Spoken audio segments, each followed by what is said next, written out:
South Africa, Nelson Mandela's land, the continent's beacon of freedom, was burning with a different kind of fire. Our fellow Africans were being hunted, beaten, and in some cases, set alight. It was a story that broke hearts across Africa, and for me, covering it was unforgettable. I'm Jamal Osman. Welcome to my journalism toolkit. It was 2015. I had followed South African news for years because I spent time there in the mid-1990s. It's a country I love and one where I have good contacts. That April, my phone would not stop ringing. Social media was ablaze, and the images circulating were graphic beyond words. Burnings, beatings, fellow Africans turned on by their own. Several immigrants had already been killed. Others had closed their shops, barricaded themselves inside homes, or fled in fear.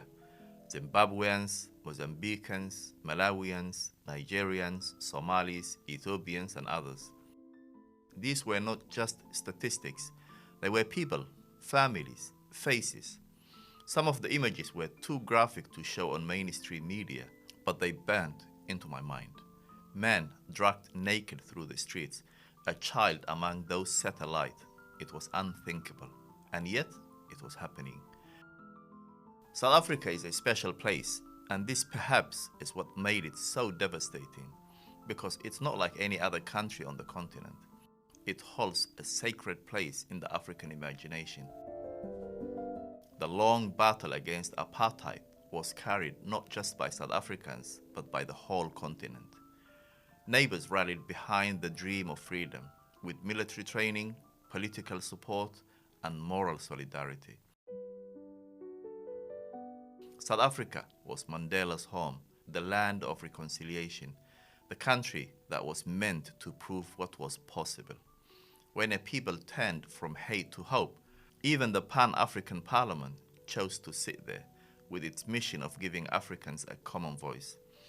So when the images of violence began to circulate, the sense of betrayal cut deep. Africans felt not just grief, but heartbreak. Heartbreak that a land once seen as a beacon of liberation was now setting its brothers and sisters ablaze. The backlash was immediate. South African engineers in Mozambique were moved to safe camps. In Nigeria, anger fled on the streets.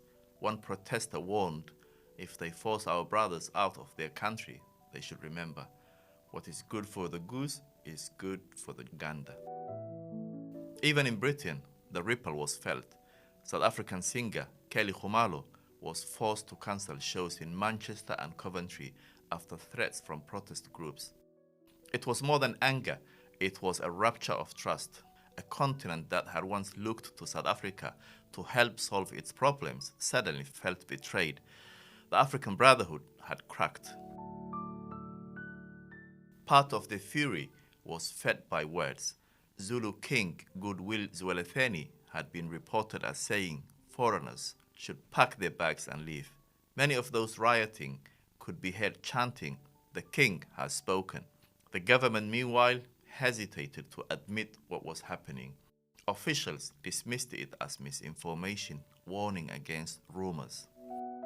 But how could you deny what was caught on camera, unfolding on the streets? Later, hundreds of police were deployed, though their presence often caused more panic than calm. And outside the cities, the violence spread like wildfire. Memories of 2008 loomed large, when a previous wave of xenophobic attacks left 60 people dead. It felt as though history was repeating itself, and not in the way South Africa had once hoped. Reporting on it wasn't easy, not because the facts weren't there, they were undeniable, but because there is a contradiction in the heart of the story.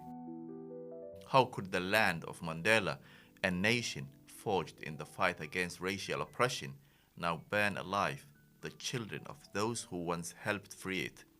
How could a country so recently released from the chains of hate now chain others with the same cruelty? I remember struggling to write the piece. Each sentence felt unreal, carrying not just information, but accusation. And yet, as a journalist, that was my role, to bear witness, to write it down, to record the tragedy even as it unfolded. Now, almost a decade later, South Africa remains a country of immense promise, but also of painful contradictions. Other Africans are still being targeted. For Africans everywhere, the violence was more than just another news story.